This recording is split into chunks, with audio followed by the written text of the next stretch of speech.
Alright, so basically this video I'm just gonna show you how to make sort of your own events for the new Forge AI in Halo Infinite. Or let's just show. Okay, so for example, you might want something to happen, so you're walking in a certain area, and then for example the AI will spawn in once you enter that area. So I'm going to show you how to do that now. So what you're going to want to do is open up the Forge object browser. Then you're going to scroll down to gameplay, and then once on there you need to click on scripting, open up a pointer, and then what you have to do then is open up the object properties, scroll down until you find the boundary. So here, you can even make it a box or cylinder, personal preference. I'll just make it a box for this, and then you just want to increase the size of that like this. Okay, so that'll be the boundary. You can't scale it like this, you have to do it in the object browser or the object properties. I'm going to make it a bit bigger. Okay, that should be good enough. Okay, now you want to go over to the AI and place down what you want to spawn in. This works with the drop pod spawner, the phantom spawner, and the AI spawner. So we'll just be using the drop pod for this example. So you grab that, place it where you want it to spawn in, just like that. And then you're going to want to change the settings on this as well. So you'll go down and choose which AI you want. We'll put an elite mercenary in there, and we'll just give it a pulse carbine. And then what you do is you scroll down, you find this option called spawn logic, and you want to change the triggered by script and put that to on. Okay, now you head back over to the pointer. You're going to hold down Y, open up this menu here, then go down to the node graph. Now once you've opened that, you're going to want to add in the object reference. So this will basically just make a script object for the pointer, or whichever object you have selected. Okay, now once you've done that, you are going to want to find the area monitor. So you're going to click this button here, which will open up the node browser, and then you're going to want to scroll down to the variable basic. I think it's near the bottom. Yep. And then you've got the area monitor, and then just connect these two. Basically what this will do is it will make it creates a script, so the brain knows to monitor this area here, so when someone walks into it. Now to make it actually pick up that motion, go back onto the brain, you go back over to the node browser again, and then you'll head down to the events. So where is that? You go events, and you'll find on object entered area, and then you'll just connect this like the last two. Pretty simple. Okay, now once you've done that, you're going to head over to the node browser again. You're going to find AI, and then you're going to find the trigger AI spawner, and then connect that like this. Okay, so that is the basic script. Now what you want to do is you'll go over to the drop pod or wherever you have spawned in. You'll select it, and then go over to the node graph again. Now what you do is you'll add another object reference. Make sure you're selecting the drop pod, otherwise it won't do anything.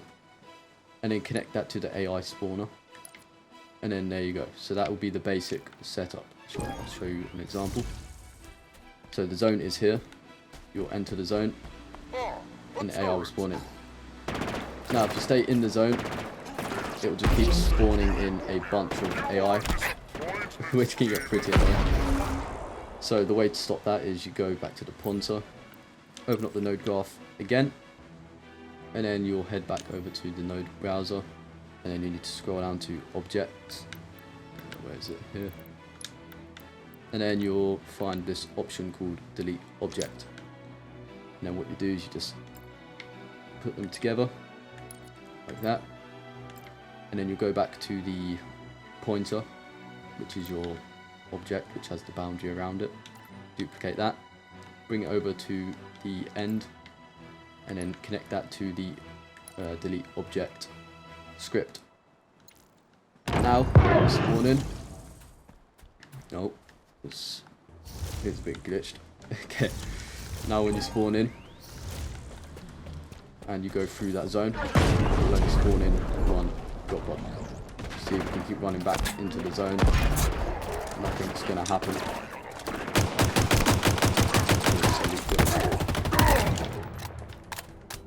The zone is here.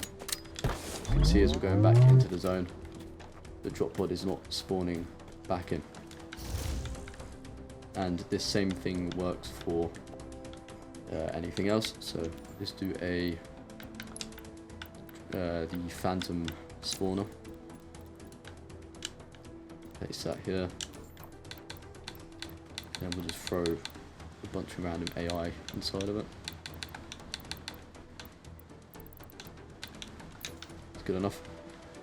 And then you basically just open this back up, delete the object reference for the drop pod, and then create a new reference for the phantom spawner, and then place that down. And then it should work exactly the same. Oh wait, we need to change the script. Let's see, where is it?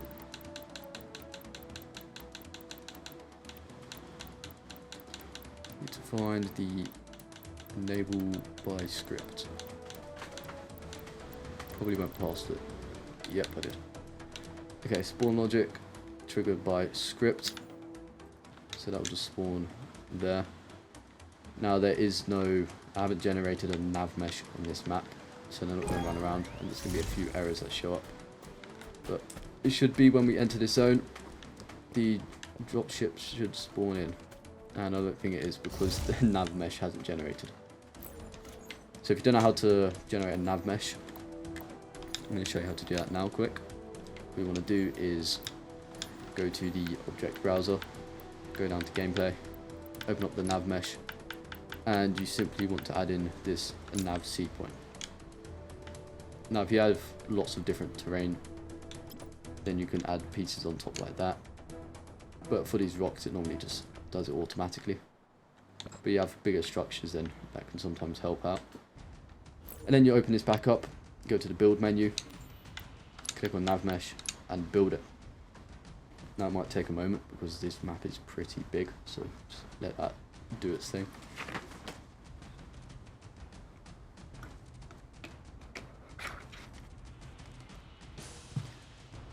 It's going to take a moment. Depending on how much stuff you have on your map, it can take longer. If your map is smaller, it won't take as long. But this is trying to generate a nav mesh for the entire map. And essentially what a nav mesh is, it basically places an area for the AI to walk around, and basically you need it for your maps, otherwise the AI are just going to stand still in their positions and not do anything. So it's very important to place down a nav mesh, otherwise the AI won't work. Oh, here we go. I think it's done something. I have noticed sometimes with the bigger maps it crashes. Oh, okay, it didn't that time, so that's good.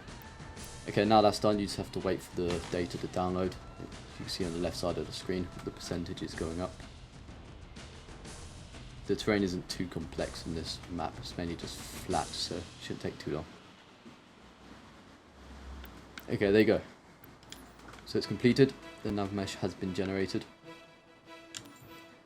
I think there is a way to view the nav mesh. If you go over to tool settings, it might be on here somewhere. Pathfinding, I think that's that.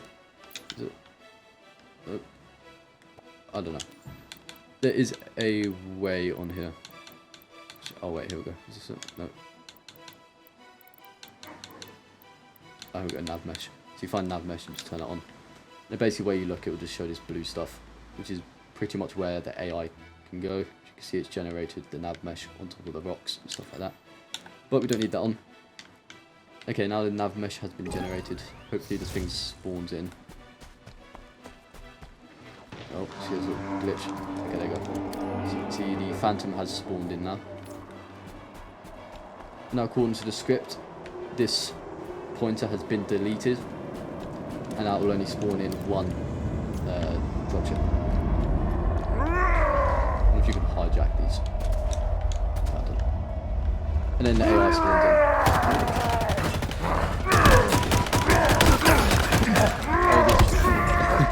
Okay, I just got destroyed. But that is how you do the Phantom spawner as well. It's literally the same thing, uses the exact same script. Just make sure you've got the Nav Mesh built, otherwise it won't do anything. So, that's pretty much it. That is how you do these small events, where you enter an area and the AI spawning. Yeah, it's not too complicated, I hope. And thanks for watching. See you in the next one.